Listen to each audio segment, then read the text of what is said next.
Blood is actually connective tissue, and that doesn't make sense because when we think about connective tissue, we think about muscles, ligaments, tendons, not muscles, but ligaments and tendons and such, right? The reason blood is classified as a connective tissue is because embryologically the tissue that it comes from is connective tissue. And so that's why. It's the only tissue in the body that's liquid or fluid, right? And such. And it transports nearly everything that must be carried from place to place. And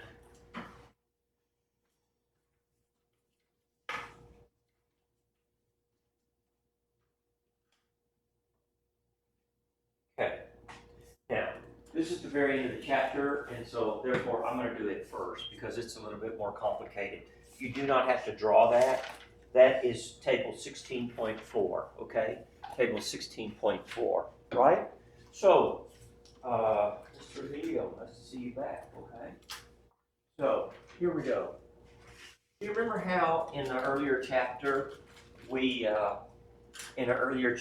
talked about how we have cell surface proteins, glycolipids, glycoproteins on the surface of our cells, on the cell membrane, and that identifies us, right? Also called carbohydrate signature, yes?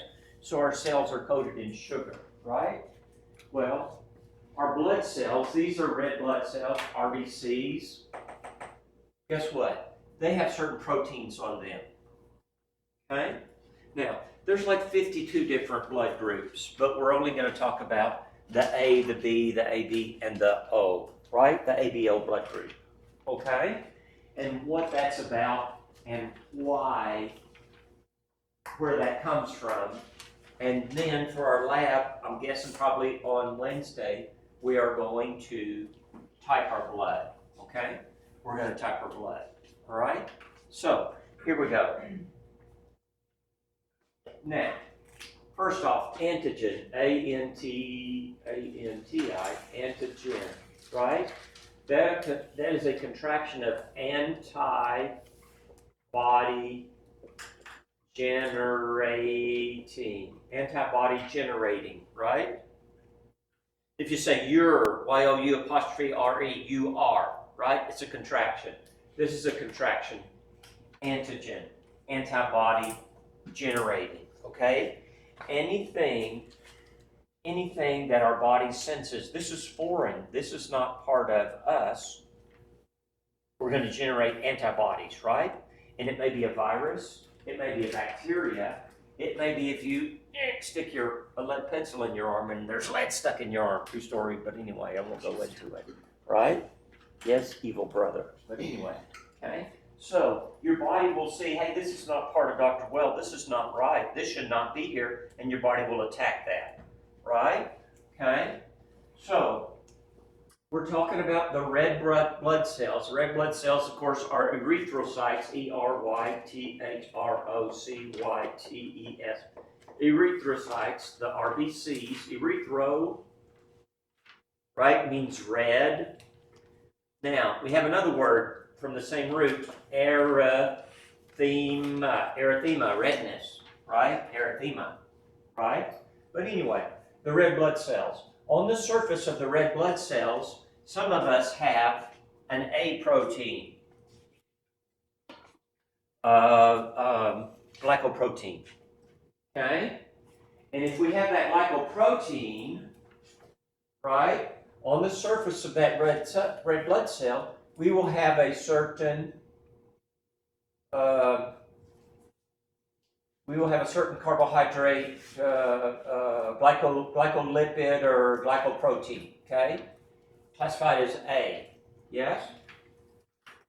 And the thing is, because of that, that determines that we are A blood type, and what happens is that if I get a blood transfusion from someone that's also A, then everything's good. But if I get a blood transfusion from someone else who's not A, then I can have problems.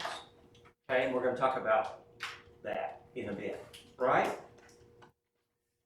Blood type A, the antigen, the antibody generating protein is A on the surface, right? Well, what happens is that after we are born and we have a certain blood type, we develop gradually, starting at about 2 months, and then all the way up till about 10 years of age, we have adult levels of antibodies against.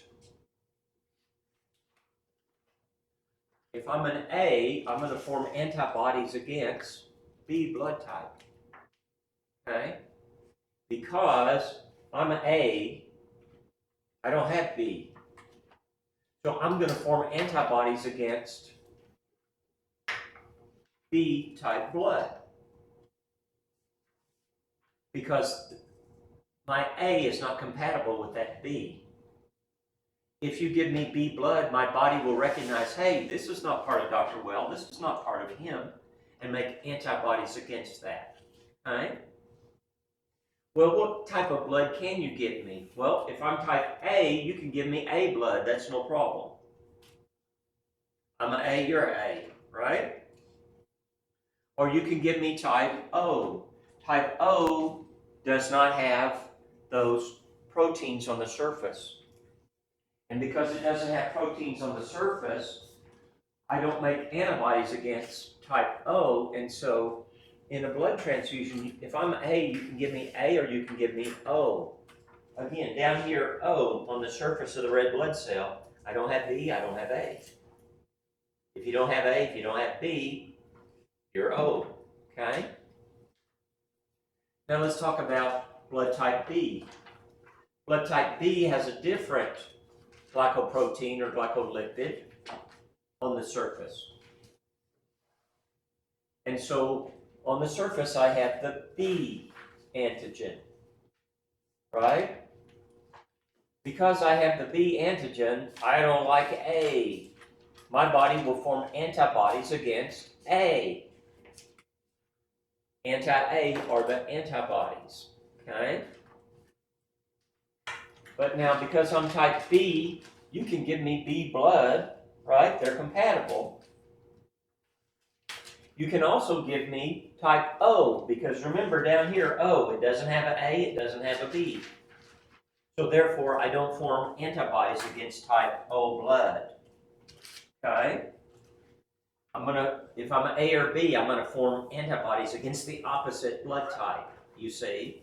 And if there's no cell surface proteins, then I'm not going to form antibodies against it. Now here we go. There are a small amount of people, about 4% among Anglos, that they have the A and the B.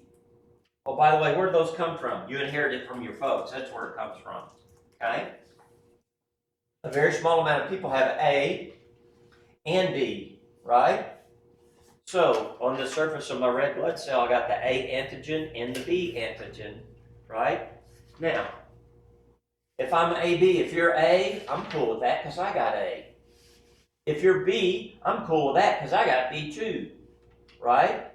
So, I don't form antibodies against other people's blood because you got an A, hey, I got an A. You got B, I got a B too. You got AB, no problem, I got AB. So, we don't form antibodies against it. So what type of blood can you give me in a transfusion? Well, you can give me type A blood. I'm cool with that. I got A. You can give me B blood. I got the B, so that's no problem either, right? You can give me O blood. Remember, O has neither A nor B. Or you can give me the AB, my own blood type. So AB is the universal recipient. AB can take A blood, can take B blood, can take O blood, can take AB blood. It's the universal recipient. Recipient as in receiving. Okay, if that makes sense. Okay? So it's the universal recipient. But now let's talk about O. O is a very common blood type. About 79% of Native Americans, it's on the chart, I can't remember, 40% or so of Anglos, right? No A, no B, right? But because I don't have an A, the antigen is none, not A and not B. So because I don't have an A or a B on here, I make antibodies against A and B. Okay? Anti-B and anti-A antibodies, right? Now, if I'm O, what kind of blood can you give me? O. That's it. Right? Because you can't give me A, because I don't got A. You can't give me B, because I don't got B. You can't give me AB, because I don't have either one of those. So you can only give me O. So O is a universal donor. Because he doesn't have an A or a B, he can give blood to almost anybody. However, he can only receive O blood. Okay? It has to do with that protein on the surface of those red blood cells, and that protein, we inherit it from our folks. Okay? And what happens is if you give me the wrong type of blood, then I will have a reaction. My immune system will go crazy. And if the red blood cell here, then what will happen is my white blood cells will attack this and break it up, lyse it, L-Y-S-E. It'll break it up, it'll split it. It'll try to get rid of it. So what happens is all these crumpled up red blood cells, guess where they go? To the kidney. And you have to be very, very careful because the kidney is a filter. Have you ever had a car with a fuel filter and the fuel filter got clogged up and no gas and you're stepping on the gas and it won't go, right? Because the fuel filter is clogged up. Well, you have to be careful because your kidneys will get clogged up with all these red blood cells that were killed by your immune system, see? So if you get a blood transfusion, it's the wrong type, you'll get a fever. You'll start throwing up. You'll be sick as all get out. You will feel awful. Nausea, you may be throwing up, okay? Now what do they do for that? They're going to give you a bunch of fluids to try and wash a lot of water across your kidneys to keep the filters, the kidneys, from clogging up. Because if they do, you're going to have kidney failure and you could die if it's severe, okay? So the most important thing to get out of this is that there are two antigens, an A or a B. You can't have A, you can't have B, you can't have them both. Or you can have none. Type A, of course, has the A. Type B has the B. A and B has both of them. Right? And so what happens is that we don't have those antibodies in our blood when we're born to the other blood types. But gradually, as I said, when you're about 2 months old, you start building those antibodies to other blood types. Right? And you say, that's weird. No, right? We're exposed to other people all the time. I don't want to be gross, but we go to restaurants, right? Yes. Right? Sonic. Yes. And so, even if it's our folks, they have a different blood type than we do. Okay? And so, gradually, we build up a titer. Titer means the count, right? Like the COVID, they check your blood and see if you've had it by what the titer is. But anyway, and so gradually that builds up and such. Always before a blood transfusion, they type and cross-match your blood. Okay? To make sure they don't give you the wrong kind. To prevent a transfusion reaction. Right? Okay.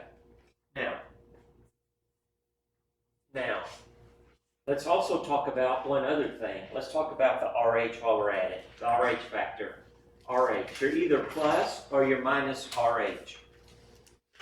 As I said, there's like 52 different blood factors, and factor number D, they call the RH factor. Okay? And you're like, RH, where in the heck does that come from? Well, there's a monkey called rhesus, R-H-E-U-S-U-S, rhesus. It's supposed to be, they claim, very close to humans, and so they do a lot. They not so much anymore. They did a lot of experimentation on rhesus monkeys with drugs and all kinds of things like that. So they found this RH factor in the monkey blood, right? And years later, 10 or 15 years later, they found out, oh, by the way, humans have the same thing. And they call it the RH factor, and the RH relates to rhesus. All it is another cell surface protein, okay? Now, of the RH, 85% of people are RH positive. They say positive if you have it, negative if you don't have it, right? So 85% of the people are RH positive, right? Don't forget that, folks. 85% are RH positive, right? So that's going to mean 15% RH negative, right? 15% RH negative, okay? Well,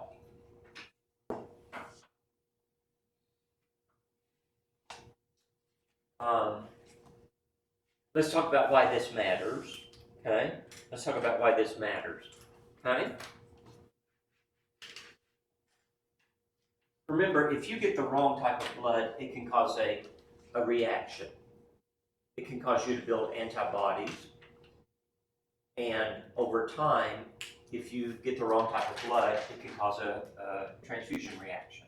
Okay? But let me explain what we need to talk about. Okay? As to the RH. Yes? RH. Okay? Okay. We're going to talk about erythroblastosis fetalis. What in the heck is that? Well, we're going to talk about it. Okay? Erythroblastosis fetalis is this. Okay? If you have a mom that's part of that 15% that's Rh negative, and mom is Rh negative, okay? But what happens is, if she marries a fellow that's Rh positive, which 85% of the people are Rh positive, so there's a very high probability of that, right? So if dad is Rh positive, guess what? Those two blood types are different. And so what happens is that first pregnancy, right? First pregnancy, what's going to happen is, if you've ever had a baby, having a baby is kind of bloody, okay? So there's some mixing of the blood, and you can form, mom that's Rh negative will form antibodies, okay, against the baby's blood, okay? Now, if it's the first baby's healthy. Everything is cool. But what happens is, commonly people have more than one child, right? So, if mom gets pregnant again, guess what? Mom's negative, dad's positive, okay? The first pregnancy, too, if the baby is after dad, Rh positive, I should say. Okay? If the baby is Rh positive, then mom is going to make anti-Rh, antibodies, antibodies. Okay? After having that baby, because the blood got mixed. The second time mom gets pregnant, she has antibodies against Rh positive blood. Okay? And so when she goes to have a second child, basically, there's a very high probability that what she's going to have is stillborn. Or if it does live, it's going to be a very short amount of time. Because all the time that she's pregnant, mom's blood is fighting against the baby's blood. Mom's blood that has anti-Rh is fighting against the blood cells of the Rh positive baby. Okay? So, before we knew this, think about America in the colonial days, right? In the 1800s, right? In the late 1800s and the 1900s. It was very common. A woman would have a baby, and the baby would be healthy. But then when she tried to have a second baby, guess what? Stillborn. They didn't know what was going on. If she tried to have a third baby, probably stillborn. Fourth baby, probably stillborn. Or if it did live, it didn't live very long. Okay? Because its red blood cells were getting lysed. Right? Destroyed. See? So, we discovered this. Now, either right before, and today this is not a problem. Because now, either right before you have the baby, or right after the baby is born, mom gets a shot. Right? And the shot, anybody know what the shot is? Called Rogam. Right? Rogam. And what happens is that as mom forms antibodies against the Rh positive blood, the Rogam shot goes around and sucks up the antibodies and gets rid of them.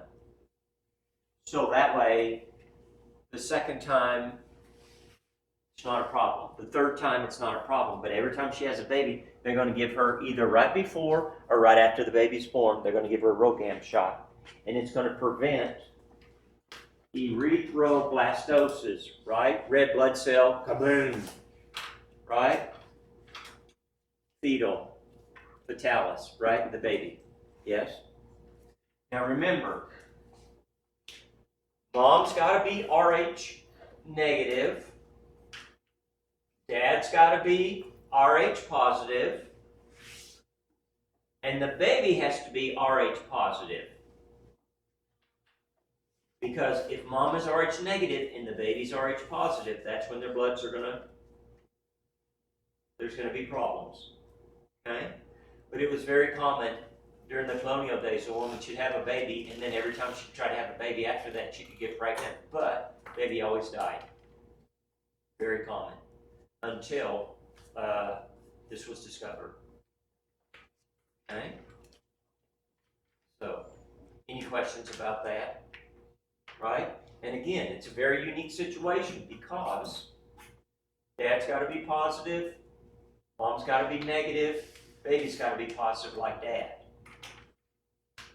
And the first time she doesn't have antibodies, and she'll have a healthy baby. But the second baby, probably going to be stillborn and tiny and not thrive. Because all the baby's red blood cells are being attacked by mom, by her antibodies against that blood. Okay? If that makes sense. So it's called erythroblastosis fetalis. Okay? Erythroblastosis fetalis, right? Okay? Basically, the red blood cells are getting lysed in the baby. Because of that, the broken red blood cells are not going to carry oxygen like they should, so the baby's not going to get oxygen, so it's not going to thrive, and it's probably going to be stillborn. Okay? And again, you get the Rogam shot, right? Make sure you write that down, and make sure you understand this situation. Okay? Do I need to go through it one more time? No? Okay? right? There you go.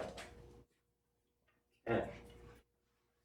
Now, what we are going to do is, probably on Wednesday, we're going to type our blood, and we're going to see,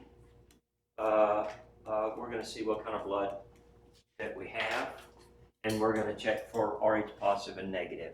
Okay, very simple. We're going to do that probably Wednesday. I don't think tomorrow night. Okay, probably Wednesday, and we'll talk about how we do that. Okay. Make sure you understand this chart. Okay, I told you the chart number, table, or whatever. Make sure you get that. You need to look at that before class the next time because it's critical. You have to understand, okay, I either got A, or I got B, or I got both of them, or I got neither of them. So I'm either A, B, or neither of them. I'm O.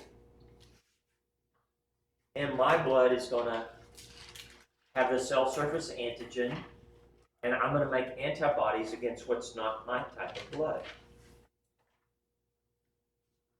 And AB doesn't matter. He can take anything. He's a universal recipient. Make sure you remember that.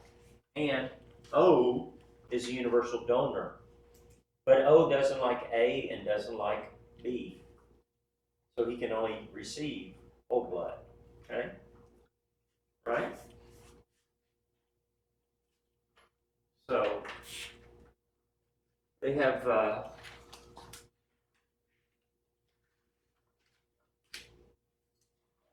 okay.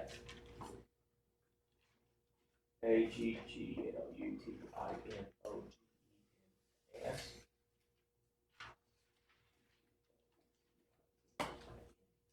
Okay.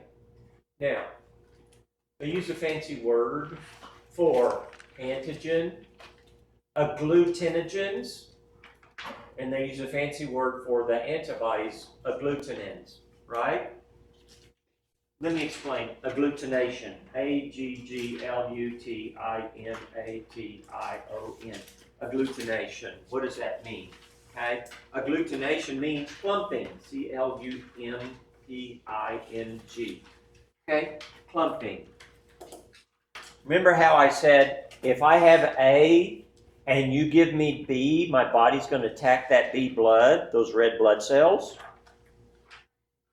Well, one of the things it does is the antibodies will make the red blood cells stick together and they will form a clump. Okay? Clumping. So a fancy way to say clumping is agglutinization. Okay? Agglutinate. Clump together, right? Because what happens is in the antibody antigen reaction, then it will make things hook together, the antigens, right? And then they will precipitate out, and then your body will come along and destroy that slowly, okay? But by clumping them together, making them precipitate out, they will, and we'll talk about that in a couple of chapters, then they will, it will eliminate that. But that is where this term agglutinogens and agglutinins and agglutination, that's mainly what I need you to know. Agglutination, that's a fancy way to say clumping. Okay?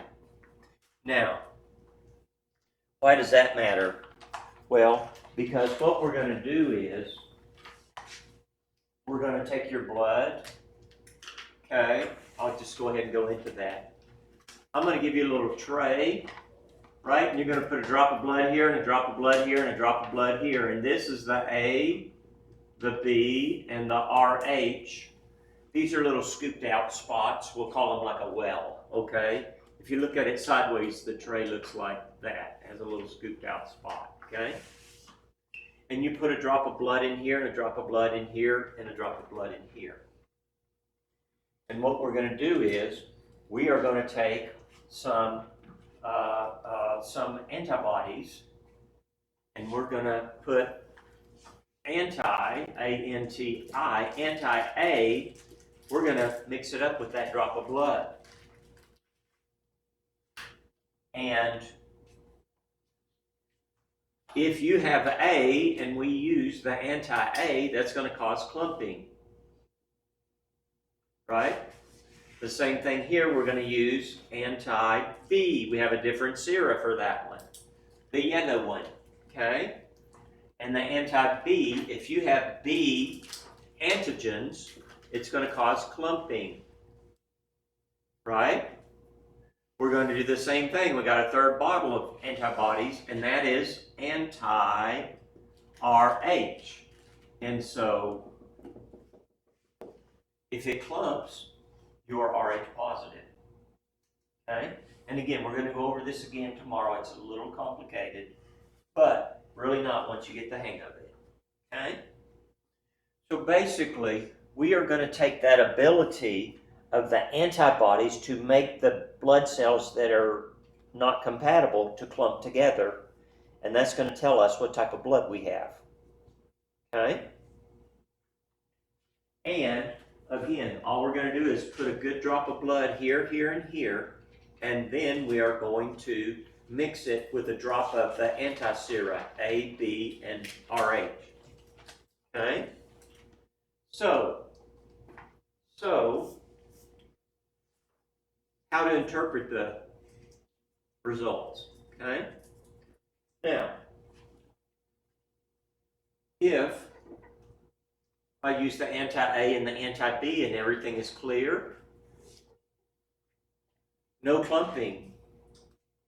Since there's no clumping, I'm not an A.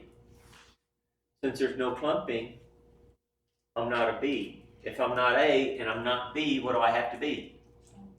O, right? Oh, by the way, in this well, there's clumping. The red blood cells are stuck together. So what does that make me? Rh positive or negative?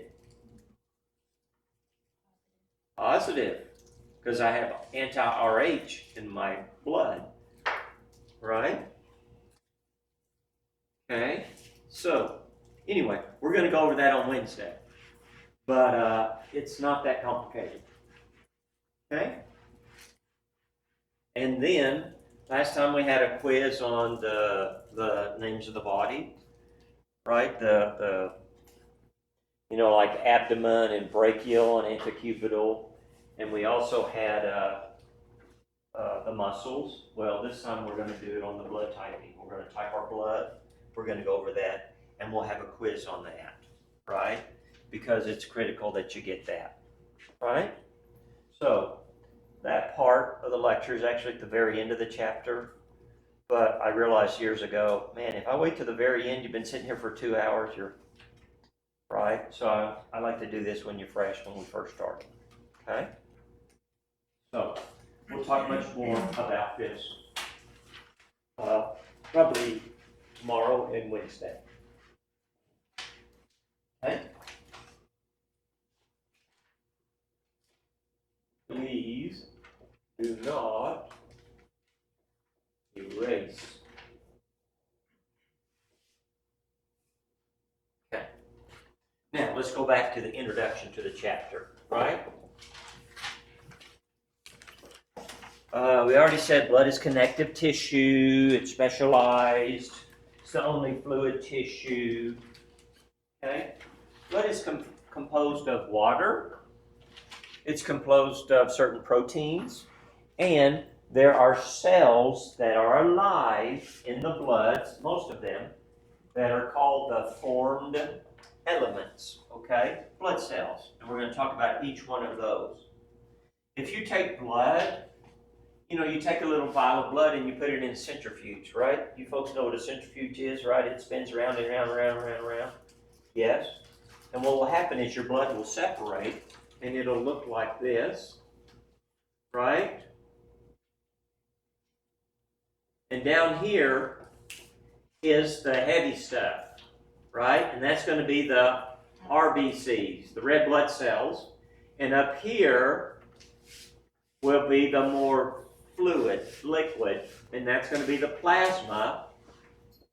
And right in between the two, that's where the white blood cells are going to be. And it looks a little brown, a little light brown, and that's called the Buffy coat. F-F-Y-C-O-A-T. I don't know why. But that is what it's called, the buffy coat, and that is where the blood cells end up, in the middle. Okay? Now, you don't have to draw that. I'm going to tell you just a second what diagram that is. That is figure 16.1, page 553 in my book. Okay? Now, about 55% is plasma, and about, is it 45? I want to make sure I don't get it wrong. Yes, 45% is the hematocrit, right? The hematocrit, that's the hard stuff. Yes? Okay? Now, we will find in just a minute that, oh, by the way, this changes a little bit. Think about this. Think about this. Number one, men and women are different. Men have a little higher number than women. And number two, I was right next to Leadville, Colorado, right? Have you ever been to Leadville? You go to Leadville, you go to fill your car up with gas, you walk up to the pump and you're going, because it's high. It's over 10,000 feet. It's one of the tallest communities that people live at in the United States, okay? And so what happens is that their blood's thicker. They have more red blood cells than somebody who lives at sea level, okay? Climbed a mountain Saturday just right outside of Leadville and such. So what happens, again, when I go the first time for the year, it's tough. The second time, it's easier. And by the end of the summer, I can run up and down those mountains no problem because I got acclimatized and my RBC count is way up like I lived in the mountains, okay? With someone at sea level, no, it's going to be much lower. But anyway, okay? The formed elements are the suspended in the non-living fluid, right? These are the blood cells, and they're alive, most of them. And again, the heavier hematocrit, it's called, on the bottom, and the plasma on the top. And the plasma is the water part of the blood with some protein in it. And it's usually kind of a light yellow, very light yellow, faint, okay? Okay. Again, we said erythro means red, and the word for white is leuco. Leukocyte is a white blood cell. Leuco means white. Erythro means red. Okay? Okay. The erythrocytes, the red blood cells, we're going to talk a lot about them. They carry the oxygen, right? They carry the oxygen so we can walk and move and do things. The white blood cells, they protect us from germs and infections, the white blood cells. Okay, we're going to talk a lot about those too. Okay? Okay. This hematocrit, right? Men, it's about 47%, and women, it's about 42%. Okay? Plus or minus 5%. Yes? Okay? Men have more red blood cells as a general rule, right? 47 for men and for women. Okay? So what does that tell you, ladies?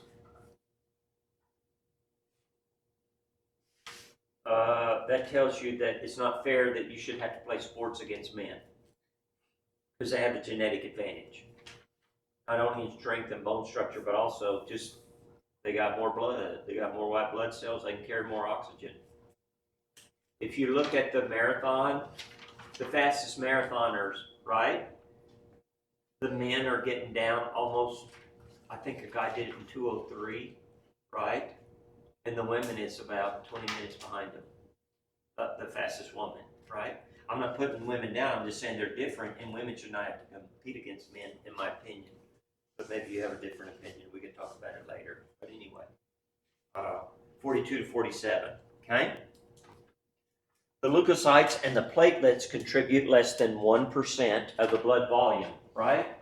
This is 55, 45, and this, the white blood cells and such, and here is really less than 1%, okay? Plasma makes up the remaining 55%, okay? The physical characteristics of blood, right? You ever cut your finger and then blood tastes metallic? Why does it taste metallic? Because the iron is a metal, right? A car gets rusty, that red stuff, that's iron, right? Iron oxide, yes?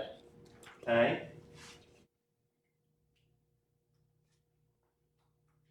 Okay, blood is slightly alkaline, 7.35 to 7.45. Make sure you memorize this number. 735 to 745.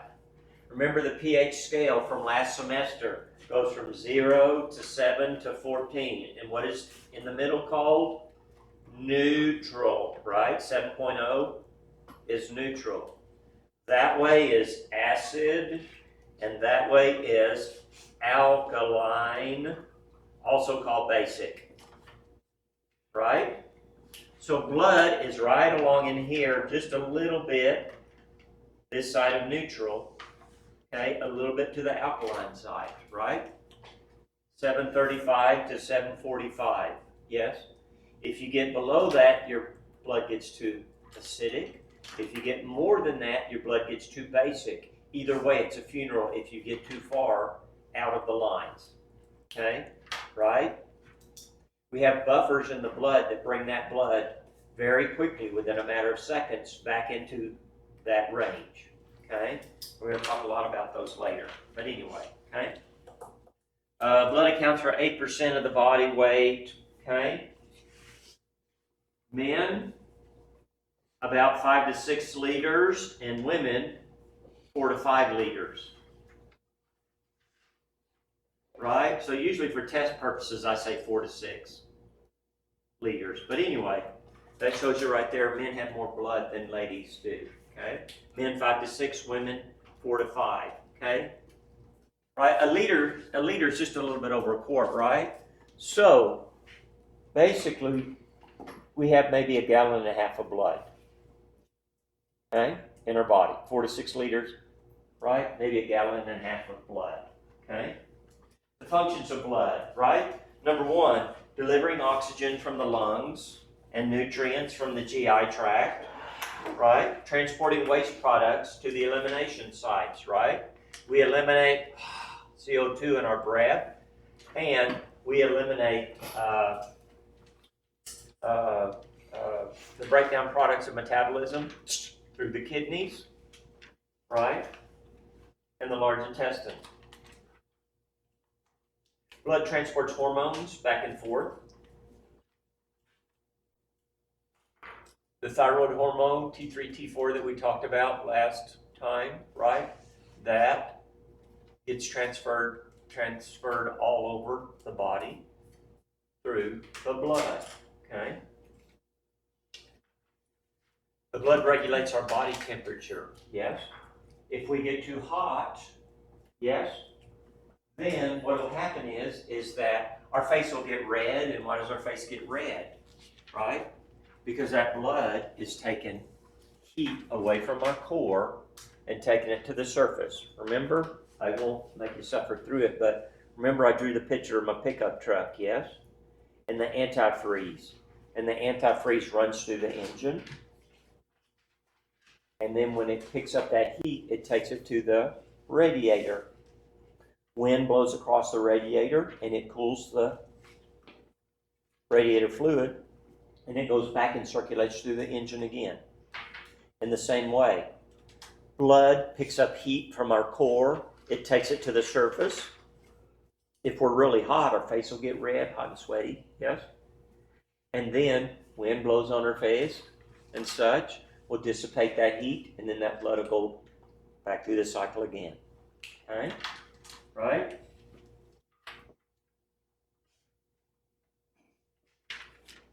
Okay.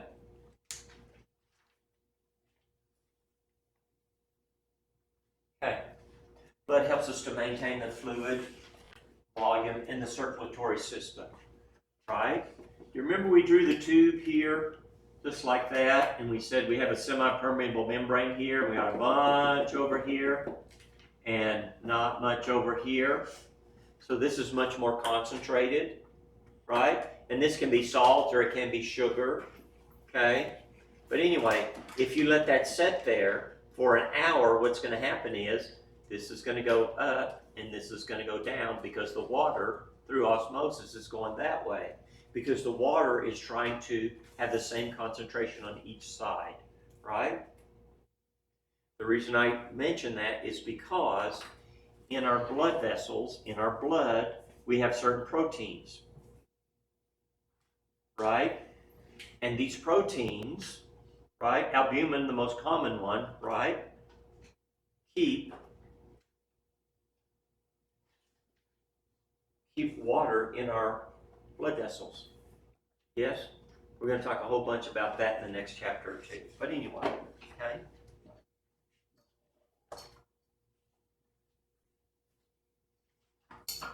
Okay.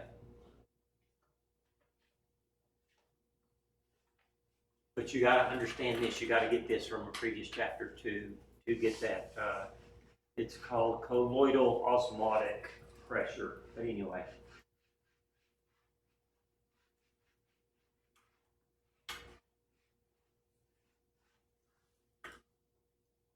Okay. Now, the blood cells in the blood are called the formed elements. Okay? Let's talk about erythrocytes, ERYTHROCYTES, the RBCs, right? Yes? Anucleate, ANUCLEATE, anucleate. What does A mean? A means not or without. Nucleate, right? Those red blood cells, they don't have a nucleus, okay? They don't have a nucleus, right? Another cell type we're going to talk about are the platelets.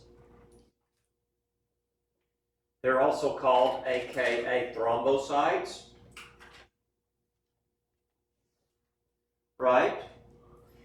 And in the platelets, you have this great big cell called a megakaryocyte. Mega, Karyocyte,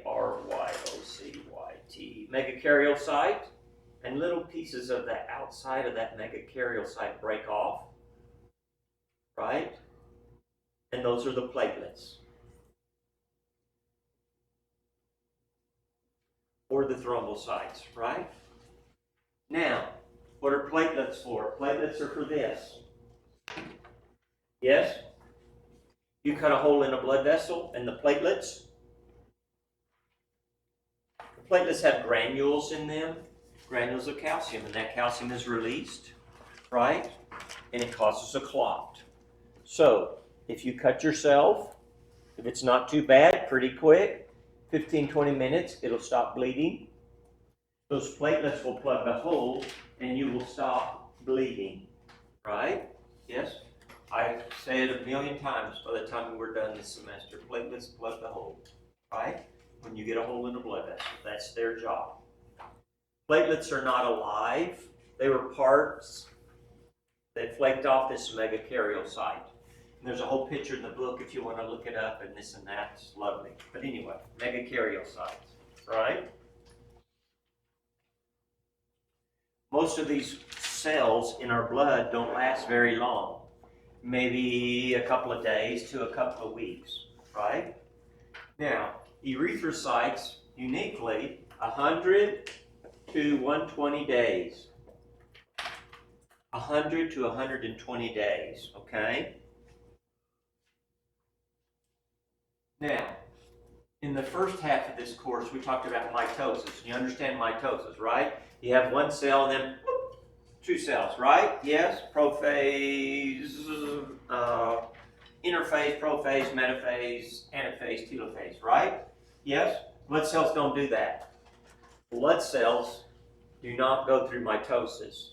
Blood cells come from the hematopoietic tissues. Let me write that down. Hematopoiesis. Hematopoiesis. That means blood forming, right? Now, we talked about, remember, the upper part of these long bones, right? The upper part of these leg bones and these flat bones here, yes? That's where the blood cells come from, okay? That's where they come from. They come from stem cells. They don't come from mitosis. They come from stem cells, okay? Okay, the erythrocyte. The erythrocyte is a biconcave disc. What does that mean, biconcave? That means it's scooped out in the middle on both sides, right? Now, 97% hemoglobin, and of course that's what carries the oxygen, and 3% water, right?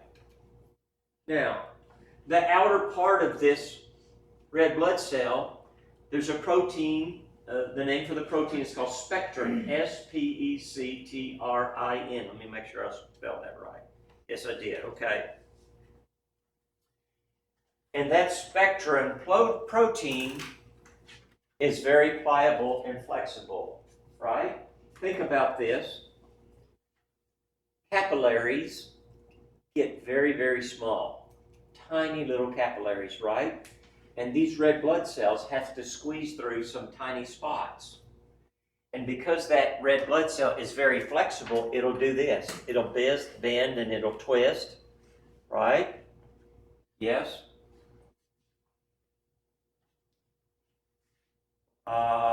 And so because of that spectral protein, those red blood cells will bend and twist to get through tiny little spots. Okay? Now, when there's a problem is, we're going to talk about in just a little bit, certain people have a genetic abnormality, and their red blood cells are shaped like a half moon, or a sickle, right? Sickle cell anemia. And what happens is, because they're shaped, they can't bend and twist and go through, so they will clog up, right? They will clog up in the bones or in the lungs. Sickle cell anemia, right? Black people, here's Africa, right? Well, okay, more like that. Yes? The top part of Africa here is a desert, the Sahara, and across here, right, you have a much more temperate region where it rains a lot and this and that, and that's the malarial belt, and that's where people with sickle cell anemia genetically go back to. But anyway, okay? I believe it's 1 in 500 black children born in America have sickle cell anemia, okay?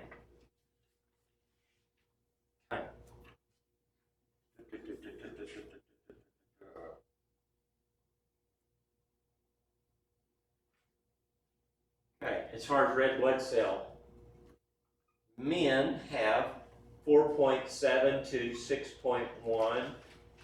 Ladies have 4.2 to 5.4 million cells per microliter. Okay?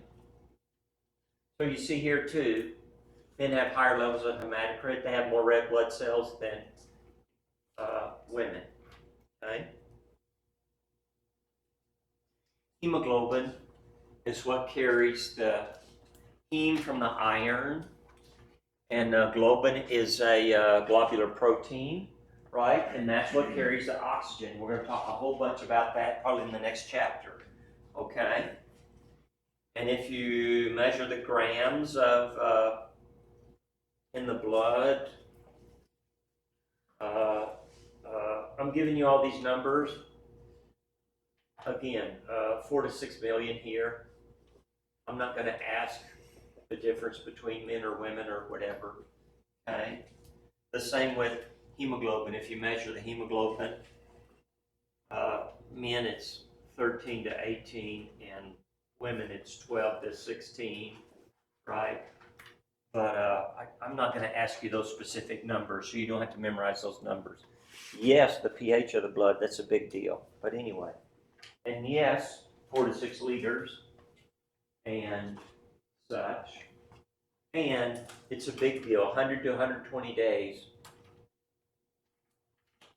is how long a red blood cell lasts, right?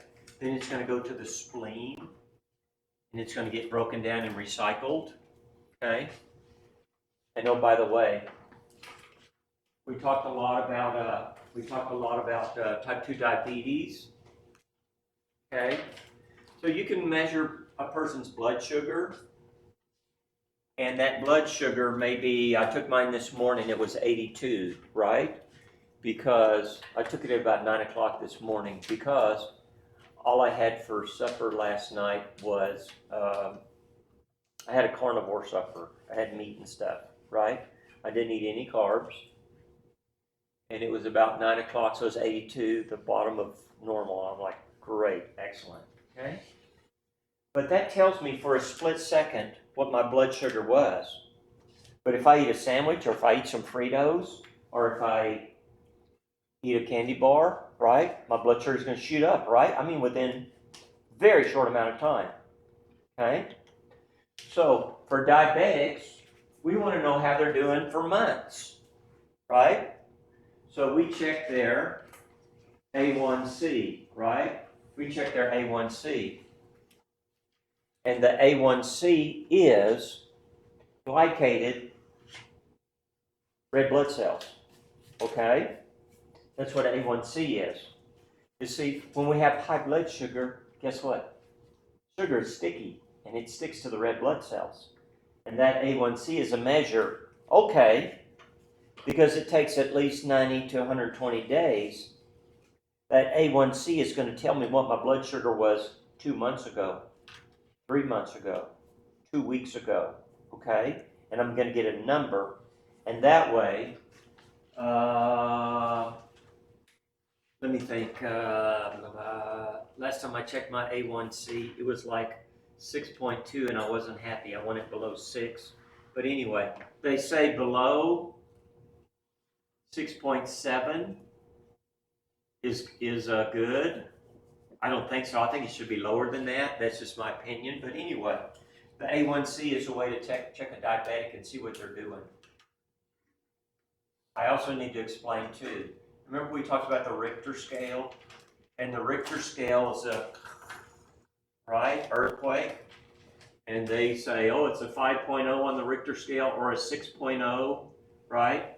Well, the difference between 5 and 6, the scale is logarithmic, which means 6 is 10 times as much as 5, 10 times, okay?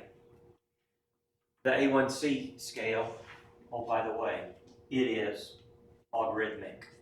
So, going from 6 to 7 is 10 times as much, okay? It's a big deal to keep check on your A1C to know what it is, to know if you're developing diabetes, right? And such. But anyway, I got off on a tangent there. But A1C, it's glycated hemoglobin, red blood cells, okay? Hemoglobin, right? It's that red heme pigment. It's iron, okay? Right? By the way, if that red blood cell, if you cut yourself and it's bright red, that's oxygenated blood, and you cut an artery, right? And oxygenated blood is called oxyhemoglobin, right? If it's oxygenated, if it's dark blue, it probably came out of a vein, and we would say that's deoxyhemoglobin, right? Right? Oxyhemoglobin is going to be bright red, and this is going to be darker red,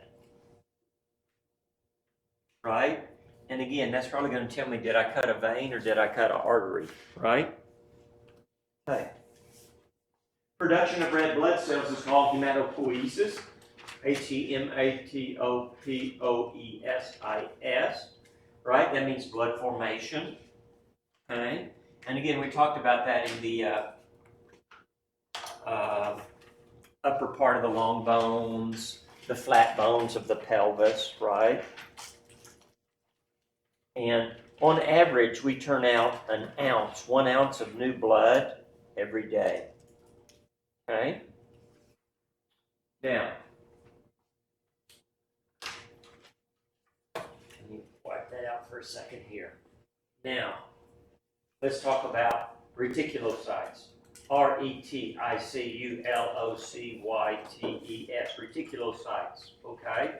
Reticulocytes are immature RBCs, okay?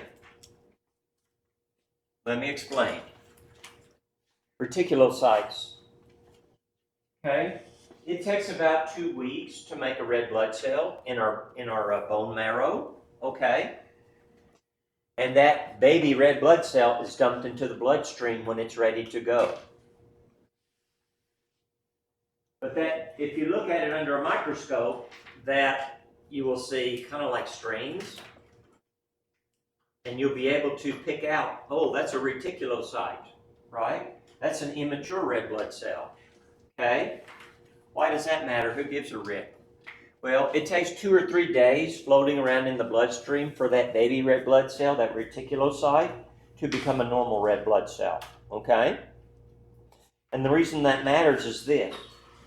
If you look at my blood, and I have a whole bunch of reticulocytes, that may not be normal, right? Or it may be normal, depending on the situation.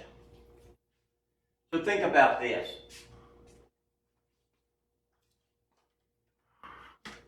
If I cut myself real bad and I'm spurting out a half a gallon of blood and they save my life, if they look at my blood over the next couple of days to a week to 2 weeks, I may have a lot of reticulocytes, and that's normal because I lost a lot of blood, right?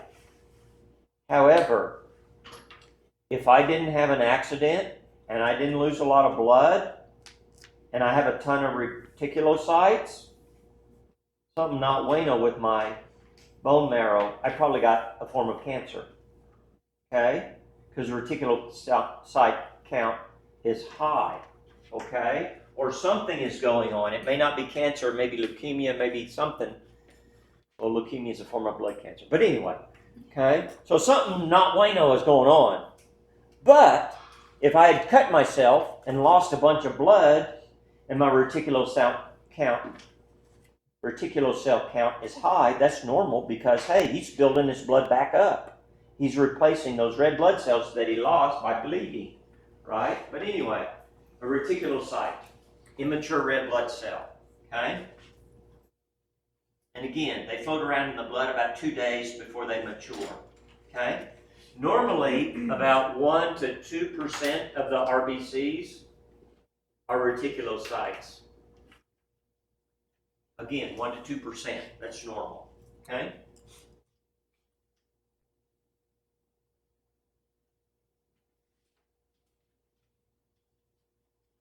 Our book says, this is astounding when I read this, about 2 million RBCs are made every second in a healthy person.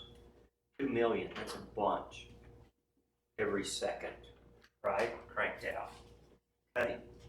Now, let's talk about EPO, erythropoietin. erythropoietin. Erythropoietin, okay?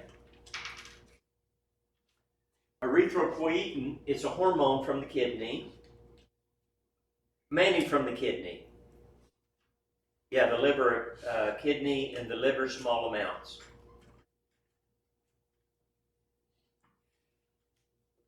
Okay?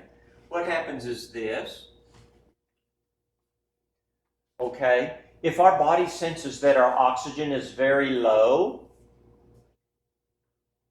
the kidneys will sense that, and the kidneys will go, hey, we need more oxygen. This is not good.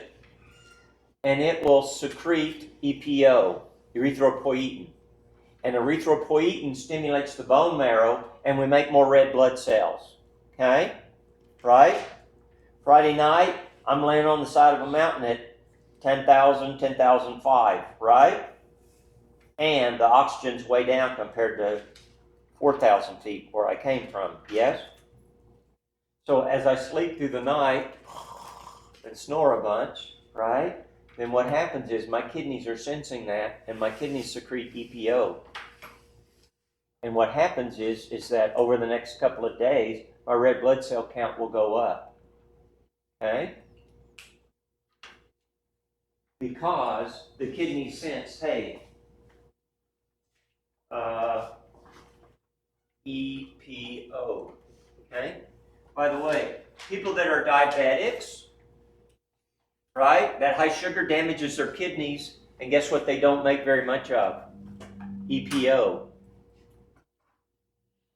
Right? A lot of bad diabetics at the end of their life, they're on kidney dialysis. Okay? Well, because of that, guess what? They came up with a recombinant EPO. Okay? And so they can make an artificial EPO basically and give you a shot. And if you're on dialysis for type 2 diabetes, then they give you that shot and it'll make your red blood cell count go up to more normal. Okay? Right? But you know, human nature, people always take good things and use it for bad, right? Can you say Lance Armstrong? One of the chemicals Lance Armstrong was using was EPO, right? Blood EPO and such, right? So what they were doing is they were giving themselves artificial EPO to make their red blood, a doctor was doing it for them, but anyway, to make their blood very thick, so they had more red blood cells. If I have more red blood cells, I can carry more oxygen, I can run faster than you in the foot race, in the marathon, or I can pedal that bike up the mountain faster, right? See, it was cheating, basically, okay? Now, another way they do it is blood doping. Before a month before, they'll take out a couple of pints of blood, and they will just dilute it down to the packed cells, and then during the race, if it's the Tour de France, or right before the race, they run your own red blood cells in, your hematocrit goes way up, and guess what? You can really ride that bike really, really hard. It's blood doping is what they call that process, right? Yes? And so anyway, the EPO and such. Erythropoietin, one of the hormones. Real important that you remember that one. Okay? But again, every time I spend the night at high altitude, my kidneys sense I don't have enough oxygen. So my kidneys normally secrete EPO. So by the end of the summer, my red blood cell count is going to be much higher than an average person that doesn't exercise because I've been to altitude. Or if you live in Leadville, right? They run around and the kids jump and play and do all kinds of stuff and they're not sucking wind. But I remember the first time I went there, man, I walked out, I'm pumping gas going, golly, geez, it's hot. Yes? But anyway, if you live there, you get used to it, right? Okay? Hypoxia, okay? And that can be from bleeding, like I lost a bunch of blood, or it can be high altitude, or it also can be, if I get pneumonia and my lungs are half filled with water, my kidneys will sense that and they will start secreting EPO, okay?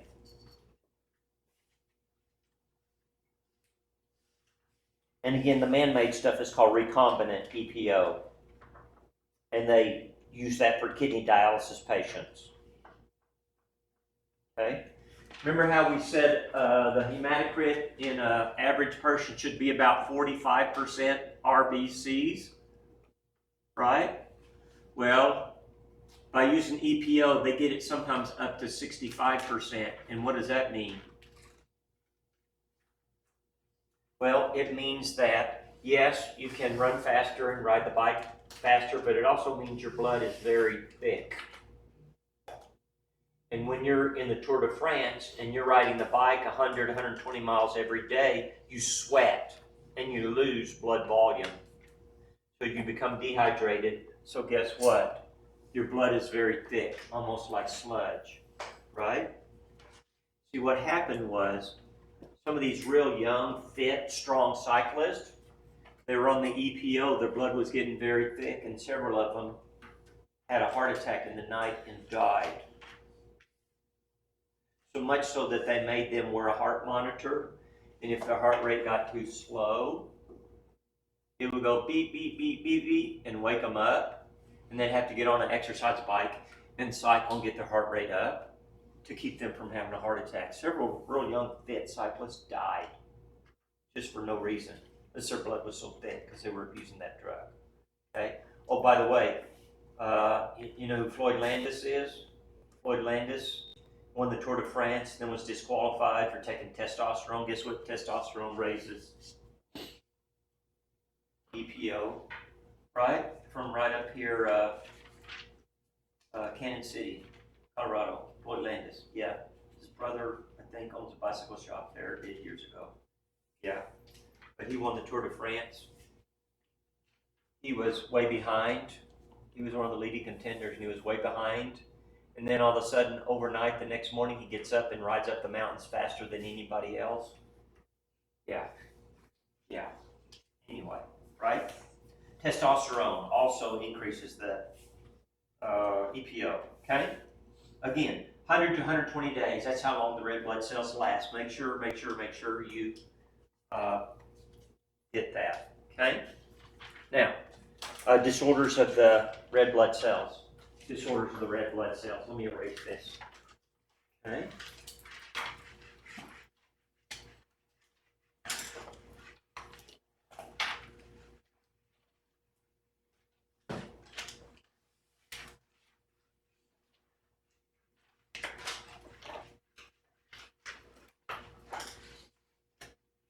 Okay. Anemia. A-N-E-M-I-A. Anemia, right? Which literally means lacking blood. Anemia, right? Is that a diagnosis? Oh, you're anemic. Is that a diagnosis? Okay? No, that's not a diagnosis. That is a symptom, okay? Because that is very not specific. It doesn't know why. Am I anemic because my red blood cells, there's something the matter with them? Am I anemic because my body's not cranking out red blood cells?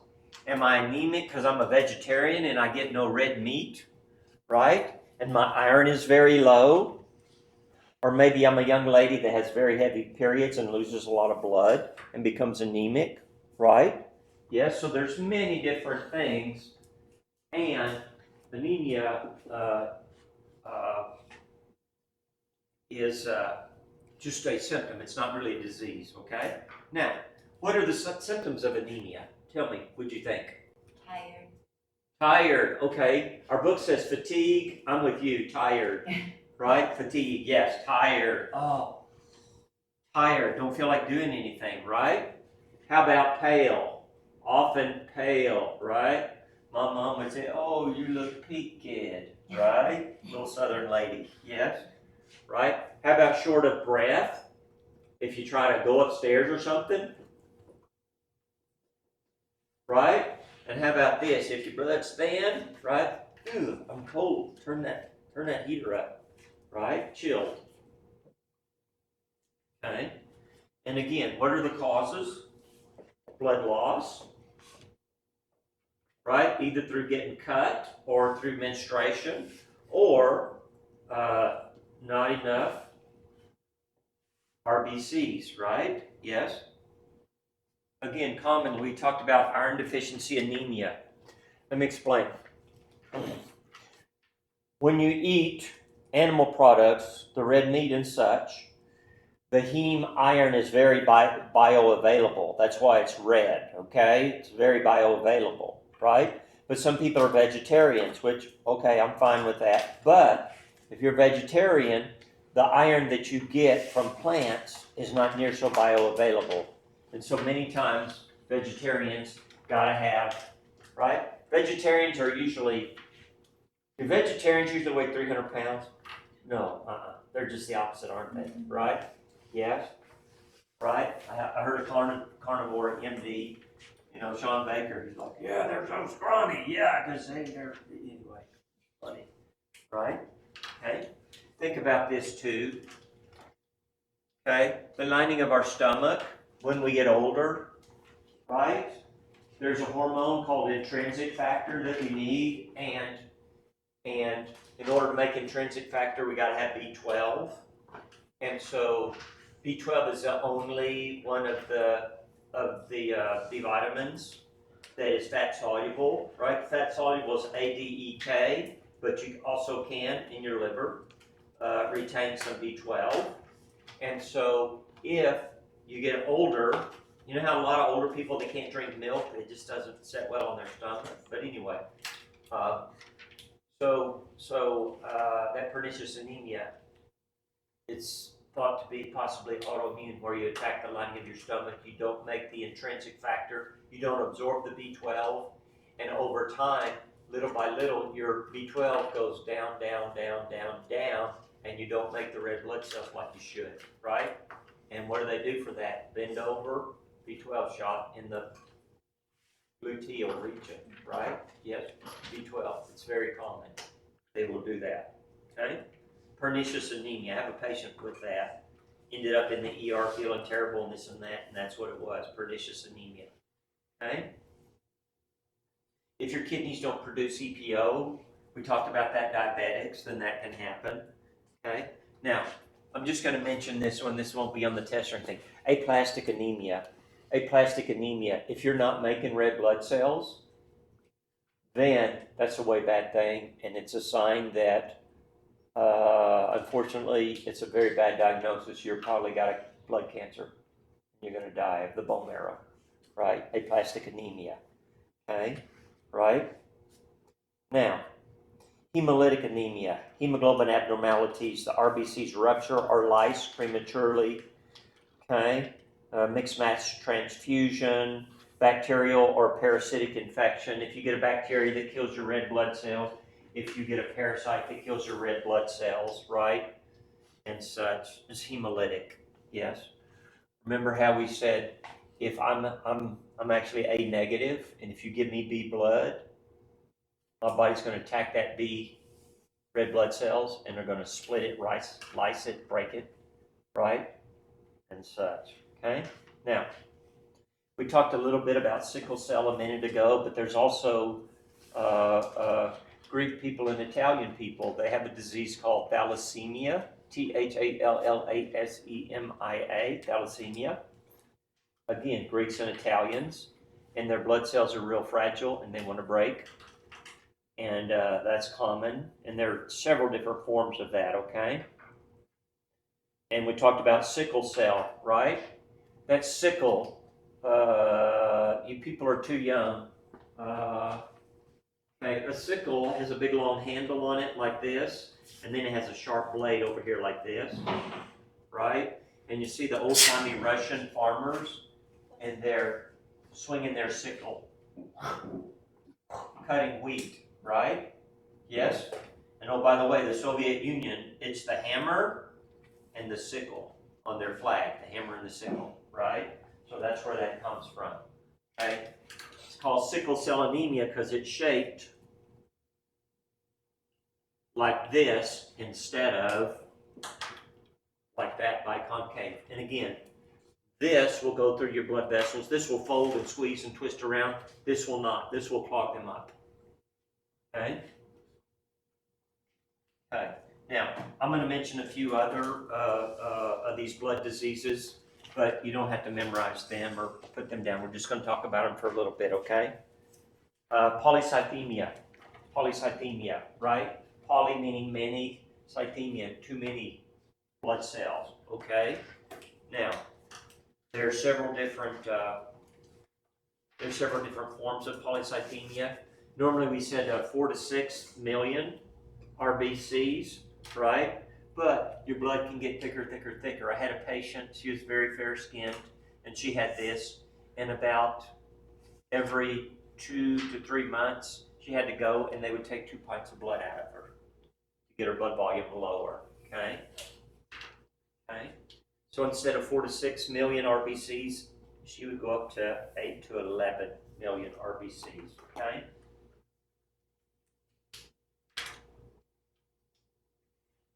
Now, too, if you live at high altitude, if you live in Leadville, then you may have polycythemia, but that's normal just because you live at 10,000 feet, right?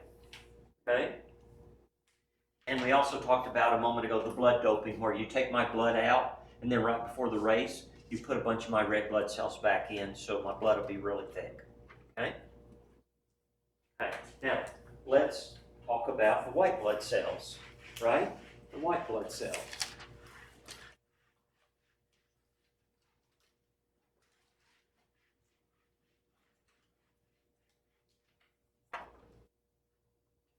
Okay, the white blood cells, right?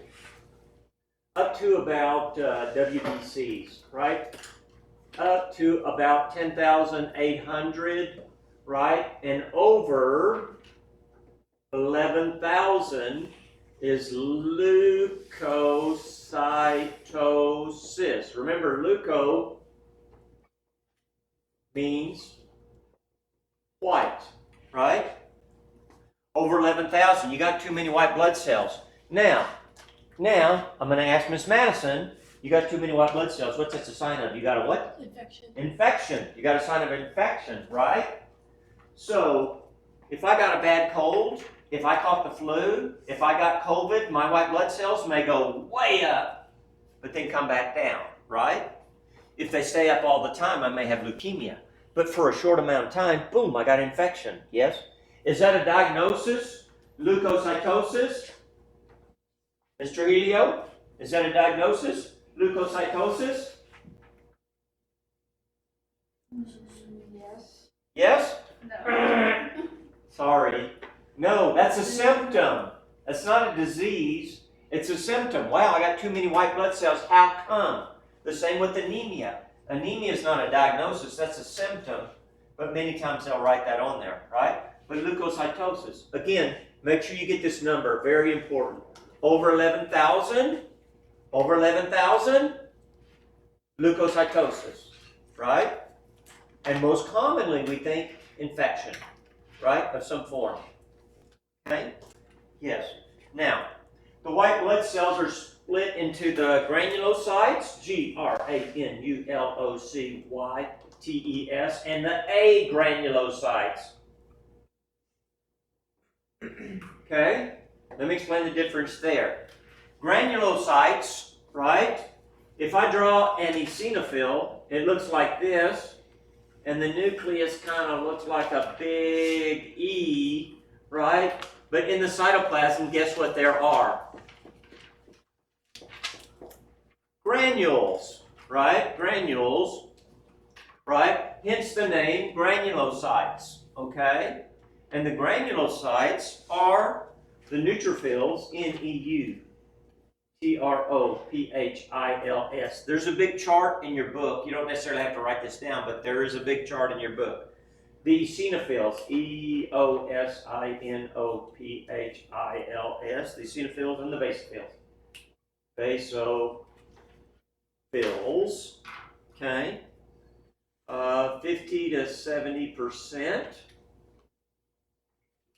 2 to 4%, and 0.5 to 1%, right, of the basophils. Okay, let's talk about these individually. Yes? About 50 to 70% of your white blood cells are neutrophils, right? Neutrophils. The neutrophils kill germs. If I am brushing my teeth and I scrape my gum, if I am shaving and I cut my neck, right, which I do commonly because I got the big Adam's apple, right? Well, then what happens is that within 15 minutes, guess what's going to be there? Neutrophils, right? Oh, by the way, at the start of a war, who do they call out? They call out the Marines. The Marines are the shock troops, right?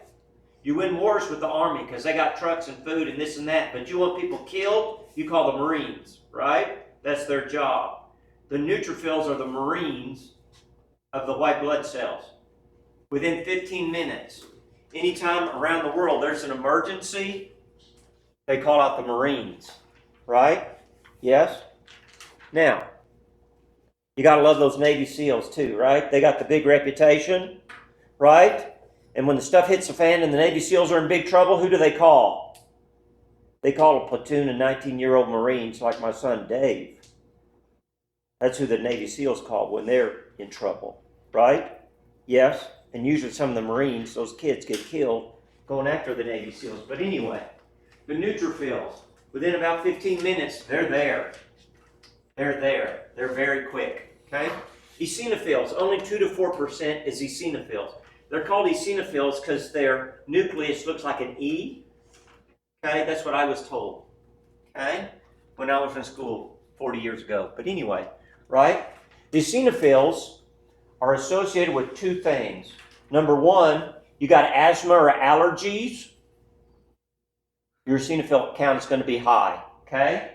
They're associated with asthma and allergy. ASTHMA, asthma, allergies, and oh, by the way, there's one other thing. Yes? You go to a third world country and you get worms, right? You get worms in your blood, yes? Right? And those help to get rid of them, yes? Okay? The neutrophils, the eosinophils, right? In fact, I was watching a YouTube video and they were pushing the medicine and it helped to decrease your eosinophil. Yeah, for asthma patients. But anyway, okay? The basophils, 0.5 to 1%. What's important about the basophils? The basophils have histamine, right? Histamine. What is histamine? Histamine is an inflammatory chemical in the granules, right? And histamine causes vasodilation. Have you ever started exercising, right? And after about 2 laps around the track, you get itchy? Histamine, right? Yeah, oh, by the way, we get the cold, the flu, our nose is running. What do you take? Anti-what? Histamine. Antihistamine, yes, right? Oh, by the way, what's so wild is histamine is a normal hormone in our gut to help digest our food, but we'll talk about that in a future chapter. But anyway, histamine, right? That's the basophils. And again, it's a granulocyte, granules, yes, right? Now, they got a fancy name for this. Sometimes they're called polymorphonucleated, PMLs. By the way, you guys, that doesn't matter, but Miss Madison probably need to know that. PMLs, right? PMNL, nucleus, polymorphonucleated, okay? But anyway, okay? Histamine, it's an inflammatory chemical that acts as a vasodilator and attracts other white blood cells to the site of the inflammation. And again, we take antihistamines for that. Okay? Okay, that's the granulocytes. Agranulocytes. A means what? Without. Not or without, right? Agranulocytes don't have granules, right? And there we're talking about the lymphocytes. Lymphocytes. The lymphocytes, right? Okay? About 25% or more of the white blood cells are lymphocytes, yes? Now, most of the lymphocytes are not floating around in the blood. A small amount are, but most are not. Most of the lymphocytes are in your lymph nodes or your spleen, right? Okay? And they kill germs. Yes? And so, remember the lymphatic system, right? We will pick stuff up. We will take it through the lymphatic system, through those lymph nodes. It gets filtered. And they're reticular cells. And they're lymphocytes just sitting there waiting to eat those germs. Bring them on. I'm going to eat them. Right? Okay? Again, most are not found in the lymph tissue. Yes? Now, let's talk about T lymphocytes. LYMPHOCYTES. T lymphocytes and B lymphocytes. Okay, and what is the difference in that? The T lymphocytes work on virus-infected cells, right? And tumor cells, right? That's their claim to fame. The T lymphocytes. They work on virus cells and tumor cells to get rid of them. Okay? Our body at almost all times produces some cancer cells, and if our body is functioning properly, our immune system, then those tumor cells are killed. Okay? We'll talk much more about that in the immune system chapter, right? But it's very common. Now, if our immune system's not working right, and those cancer cells grow and grow and grow and grow and grow, right? You got a tumor and bad things happen, yes? But anyway, also virus-infected cells. Virus-infected cells, okay? Now, the B lymphocytes, right? The B lymphocytes give rise to plasma cells, right? And these plasma cells produce antibodies.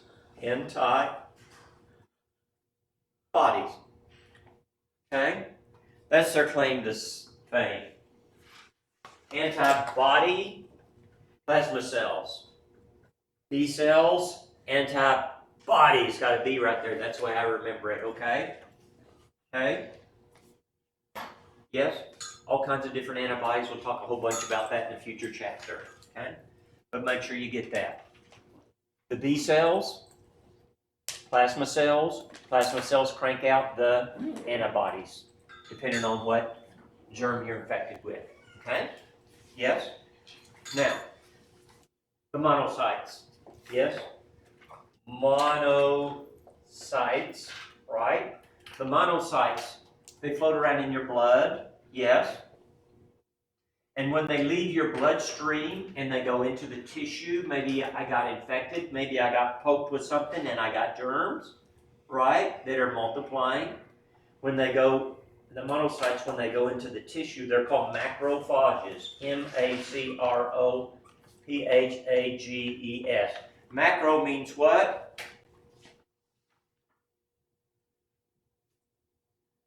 Big, right? Micro, tiny. We look through a what when we're looking at blood? A micro what? Microscope, yes?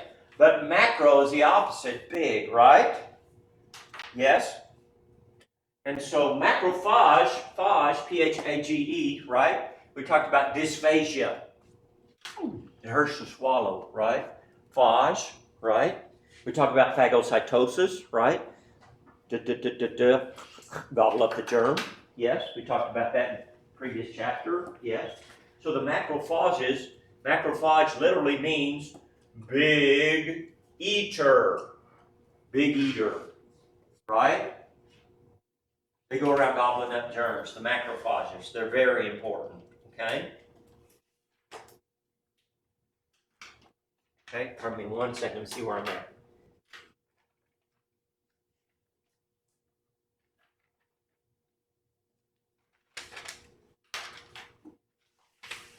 Okay. One more time. White blood cells, right? About up to 10,800. And we go over 11,000, we say leukocytosis, and you start looking for some type of infection, right? Yes? White blood cells split into two groups. Granulocytes, because they got granules in the cytoplasm, right? And that's the neutrophils, right? The neutrophils, they show up first. They're the U.S. Marines. They go for germs. Within 15 minutes, they're at the site where there's a problem. Eosinophils. Eosinophils associated with allergies, asthma, or, oh, by the way, if you go to a third world country and you drink some bad water and you get worms, yes, okay? And again, the basophils. The basophils have the histamine. Histamine makes us itchy, right? If you've ever had poison ivy, I have, it's miserable, but anyway, right? That histamine, yes? Runny nose, uncomfortable, all that. And then the agranulocytes, no granules, agranulocytes. The agranulocytes are the lymphocytes, about a quarter of the approximately white blood cells, right? And the lymphocytes, we split them into the T and the B. If you got a cancer cell, the T cell takes care of it. Or if a cell is infected by a virus, the T cell takes care of it. and the B cells. The B cells' claim to fame is they make antibodies. B cell, anti, B for body. Okay? Yes? The other agranulocyte's a monocyte, right?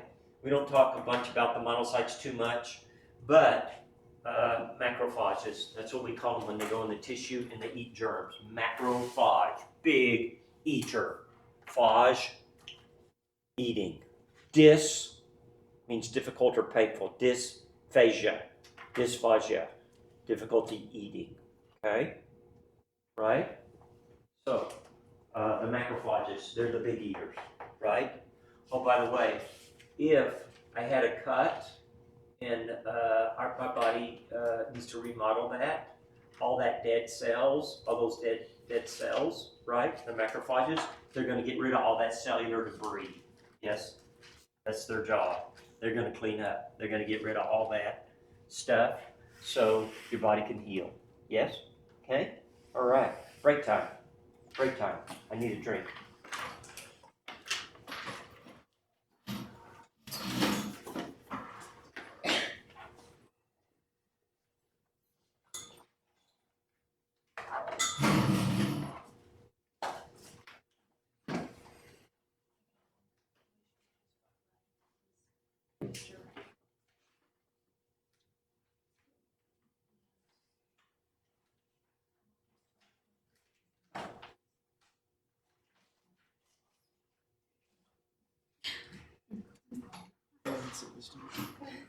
Said I ended my day before.